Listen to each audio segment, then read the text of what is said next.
Hi there, my name is Stuart Guthrie. I'm the co-founder of Polonious and based in Sydney, Australia. Today I'm excited to demonstrate to you our new analytics capability, which is part of our 20.2 release.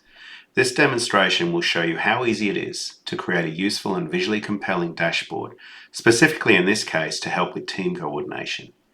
We will build this dashboard in around 10 minutes, stopping here and there to explain some of the capabilities and concepts.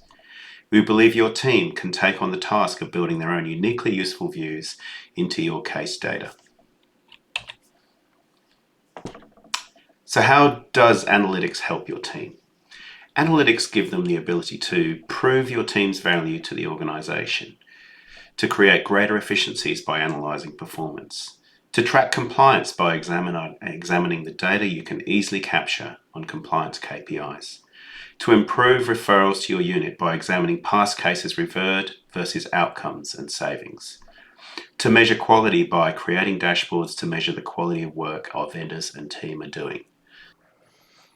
So let's build a new dashboard. This is just a bunch of test dashboards and various things we've got. There's a whole bunch of widgets we're going to play with today. We're going to build a investigator dashboard. So it's kind of for your team coordination across the USA. You can include some notes about various things. The type of view is a dashboard layout, and you can pick a security level it's available for and a row status. So that adds it to our list. We can then pick the dashboard layout manager. What this lets you do is just drag and drop various kinds of widgets, which we see here, over onto the rows and slowly construct or quickly construct the dashboard. So we'll start doing that now. What we're going to do with this one, we're going to have, say, 3 pie charts, and we'll have a map, which we might need to drag up a little bit, like this. And we'll have a few data aggregators. I happen to really love these. These are kind of like pivot tables, if you like, and then we'll have a table just to show the detail. As you can see, there's tons more things you can do, but I just want to show you a nice simple dashboard and how it all fits together. So let's go now and have a look at what we're going to do with these various things. If I run this now, you'll get nothing. You'll get a bunch of empty white squares. And it's easy to run. You just go Options, View Dashboard, and off you go. So let's configure this first pie chart. As you click on these, you'll see the thing you can configure changes. So the first pie chart, we're going to use some entity mapping data we've created before. You can also add filters so you don't see all cases, you just see the ones you need. In this case, we're only interested in current cases. And it shows you what that filter looks like in case you want to change it. But basically there where we haven't finished the case yet, so the date completed is null. That's our definition. Now, what we're going to do now is make a pie chart out of investigators. In this case, they're called caseworkers. In this particular system, you can give them whatever name you want. We're just going to show their last name. We're just going to count them, but we could be, say, summing their claim dollars or whatever we want. We'll just count the investigators, and we're going to, we'll just use, say, a large hollow, quite like that donut look, and just maybe give it a number format with comma separations. Hopefully we don't have thousands of cases per investigator. And give the pie chart a name.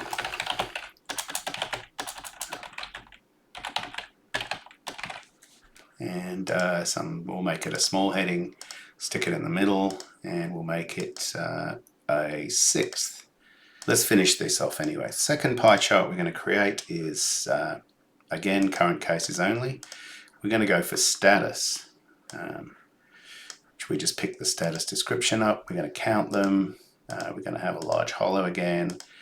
Same sort of number format. Case status. I think we used a small heading. Center it just for consistency. Make it a 1/6 of the length of the width. And the third pie chart we're going to have is state, which in our case is I'm going to pick case data again, current case is state. In our case, we're going to use region, which actually in our data is also the same value as state. Again, we're going to use a large hollow. Oh, we're counting again. We're going to call this state. Oh. Now you could use location here just as easily. Small heading centered 1/6 of the screen. Save. The reason we've done that is we want half the screen, so a sixth, a sixth, a sixth, half to be the map. And this is just going to be hopefully a nice little map showing the US states based on region. We'll just count them. And we'll pick a color scheme. These are cute, so maybe something funky. There's lots to choose from. I quite like reds. And count them with just normal numbers. Well, it's basically cases on a map. Cases by state. If only I could type. And we'll make this half. So now we've got 1/6, 1/6, 1/6, and half, which adds up to one row.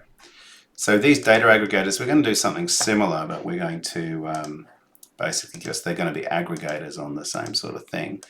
But we're kind of interested in focusing on the key metric above them first. So in this case, the case worker is going to go as the main grouping, and we'll do a count.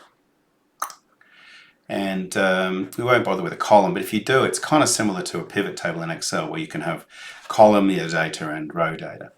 And just for interest's sake, by case worker, we might just show the status as well. And that lets you see kind of a two-level effect. You can actually show them in the same row, both of these two with a count, by flattening the dimensions. And you can also maybe, sort descending, so it shows us on busiest worker first. And we'll just pick that. Not really. We'll leave zeros. That could be useful, and we'll total the columns. So that's the aggregator, and this will actually total up the count of cases by the worker's last name and the case description. Just by investigator. Status. So we're sort of saying a little bit what we're doing. I quite like centered headings. You could be different, which is why we've got those options there. We'll do a third of the page for this aggregator, and we'll keep it wide and short, maybe. Let's see how that goes. The second one here is basically the reverse of that. So it's going to be, in fact, we'll put 3 levels on this one. Current cases only. We're going to go status first, then investigator, then region. So this is 3 levels of counting. You'll see how this looks in a sec. I guess we'll total columns. Maybe we'll do descending, use the same number format we've been using. And the heading in this case is going to be status, investigator, region, I think. Yeah, we'll keep it medium size, 1/3 ratio, same. So that's probably long and thin, if that makes sense. And in the last case, case data again, current cases only. This one's going to be region first, then investigator, then status. And we're going to count. So that's that. We'll do that descending, number format, total columns is probably enough. Region.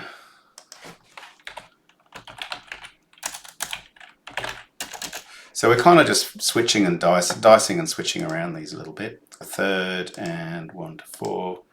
So these height ratios are cute because you can do super tall and skinny, you can do kind of long and wide, etc. And the final thing we've got is this little table. Now this is a great little widget. This basically can work with the aggregators to give you a really good idea of the actual cases comprising numbers. So we're just again going to go current cases only. This is where we can include things like the case description, maybe the date allocated. Oh, date allocated. Oh, let's try that again. Date allocated. We'll grab the investigator's name. We'll grab the, well, at the end of it all, we'll put case ID. That's so we can actually drill through to the case. We'll include the region just so we can see how that's working. Maybe here, and we'll do this case status.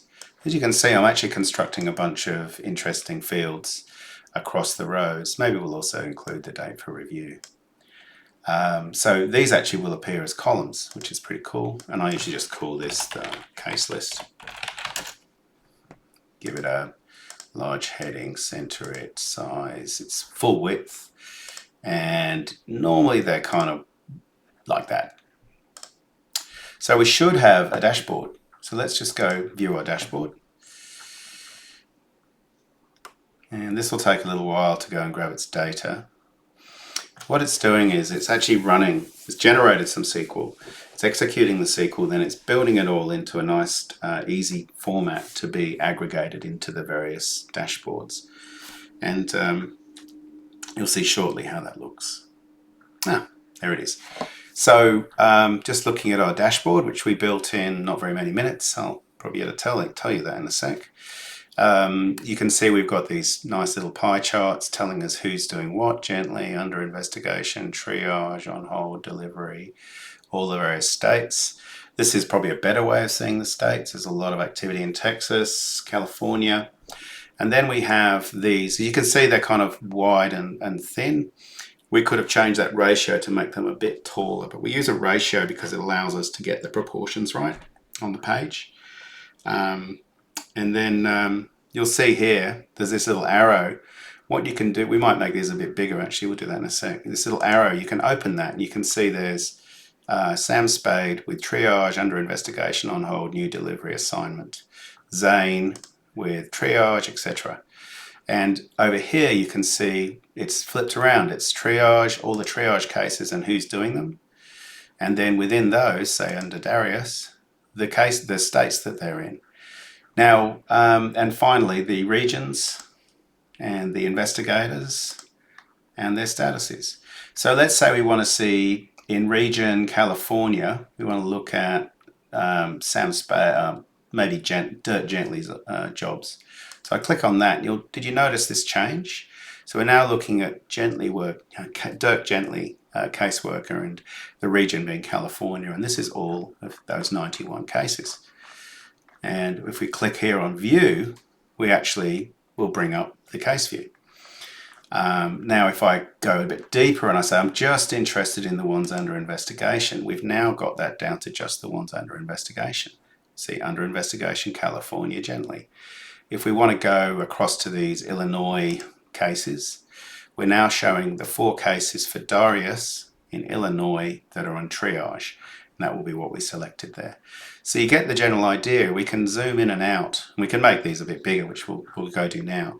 You can zoom in and out on these dashboard layouts, and you can effectively create things that you want to splice and dice on. Let me just quickly go and change these so they look a little better with our size options. Maybe make them 1 to 2, more like that. And this guy, 1 to 2. And this guy, 1 to 2. And literally all we do then is just go back and view dashboard, and it does a little build again. So watching this spinning wheels, not a lot of fun if you want to get to your data. What we're actually working on right now, which will roll out in the next week or two, is more caching capability. So we're changing this dashboard every time, so you're not seeing it refresh as quickly as if there was a cache there. A cache is basically pre-prepared data. So you can see now we've got a little more room. So the pre-prepared data, if it's caching it once an hour or so, you'll get data that's only up to an hour old, could be a minute old or a second old, but up to an hour old. And essentially it'll be rendering like less than a second, unless you've got thousands of these widgets. But anyway, so again, there's our There's a little bit more room here. As you can see, this is a 1:2 ratio, 1:2 being the size, I think, of the table. And as we drill into gently, we can look at his cases, or if we want to, we can go right down to Sam Spade's under investigation California cases. There's no limit to how many of these you can have. I find it easier if you've just got a few. I mean, you could have 3 above, 3 below, maybe. Or you could have this case list on the side and have a bunch of things around it in a kind of U shape. But this dashboard, well, we constructed that probably in 5 to 10 minutes. It's got ways of quickly looking at your big caseloads by investigators, by case statuses, by states. You can see a visual map of the states and where they all reside. And then we've got 3 different ways of splicing down that data. This one by investigator and status. This way we went status, investigator, and region. And in this case, we started with the region. We went to investigator and we went to status. And as you can see, as I click around, the table down the bottom here is changing.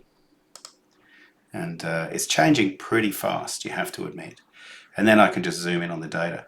The columns you include here are just the columns you've extracted from the entity mapping. You can include as many or as few as you like.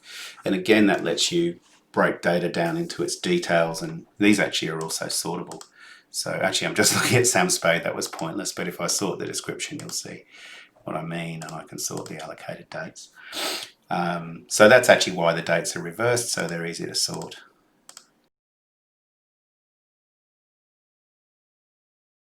So what did we just see? The dashboard build took around 10 minutes with stops to explain some of the concepts. I think you'll agree it was easy to drag and drop and construct this dashboard. We believe you can now do this task with no IT involvement. This is a big saving in doing time, turnaround time, internal costs. So what did we just see in terms of Polonious analytics capability? You can easily filter and select the case data you need to answer your questions. There are a bunch of smart widgets to visualize your data as you need. When you're using the dashboards, if you see something interesting, it's very easy to drill down to that detail and see all cases in a list represented by that point of interest. You can also view a case straight out of that filtered list to see the full data of what went on during that individual case.